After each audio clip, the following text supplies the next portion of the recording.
Hello, আজকে আমি রং, তুলি, কালার প্লেট, ক্যানভাস প্যাড নিয়ে বসে পড়লাম। আজকে আমি কিছু একটা পেন্টিং করব। কিন্তু আমি পেন্টিং এর জানি না। ছোটবেলা থেকেই আমার পেন্টিং শেখার অনেক ইচ্ছে ছিল, কিন্তু আমি প্র্যাকটিস করতে পারি নাই। যার জন্য আমি পেন্টিং করতে পারি না। যেহেতু আমি ক্রাফটের দিকে চলে গেছি, ক্রাফট একের পর এক করতে করতে আর পেন্টিংটা শেখা হয় নাই। কিন্তু এখন ভাবতেছি আমি পেন্টিং শিখবো। আজকে আমি শিখবো কিভাবে গাছ আঁকতে হয়।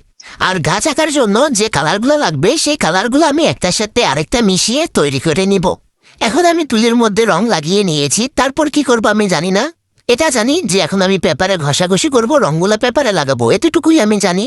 বিশ্বাস করবা না গাইজ, আমি এতটুকু দেখার পর নিজেই হাসতে হাসতে শেষ, যেটা আমি কি করতেছি, কি আঁকতেছি।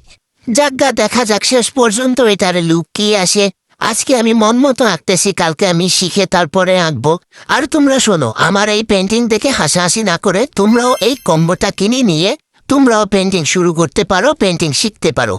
এই কম্বোটার দাম মাত্র 450 টাকা। এ টু জেড সবকিছুই থাকবে পেন্টিং করার জন্য। এটা বিগিনারদের জন্য, মানে আমার মতো যারা শিখতে চাও তোমাদের জন্য বেস্ট হবে। এই কম্বোটা তোমরা পারচেস করতে পারো পাখিস ক্রিয়েশন পেজ থেকে। আর ইমো হোয়াটসঅ্যাপ নাম্বার আমার প্রোফাইল পিকে দেওয়া আছে। আমার নিজের পেন্টিং দেখে আমি নিজে কুমায় চলে যাচ্ছি। তোমাদের কি যে অবস্থা হবে গাইস, তোমাদের জন্য আমার খুবই টেনশন হচ্ছে। হা হা হা।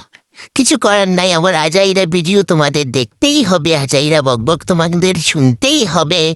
যাই এঁকেছি দেখতে কিছুটা গাছের মতোই লাগতেছে। কথা হচ্ছে ভাই, আমি ডিটেলস দিতে পারি না। কিভাবে গাছটা আঁকে রিয়েলিস্টিক লাগবে সেটাই আমি বুঝতে পারতেছি না।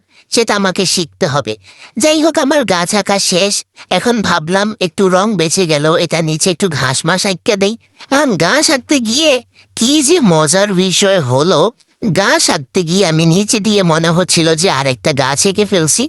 এটা দেখে আমি কি যে হাসতেছি একলা একলা, হা হা হা। আমি দুইটা গাছ এঁকে ফেলছি। তোমরা কি পারবে গাইস? দেখো, এটা উল্টানোর পর মনে হচ্ছিল যে আরো একটা গাছ। যজ্ঞা, গাছ না হোক উদ্ভিদ তো হয়েছে।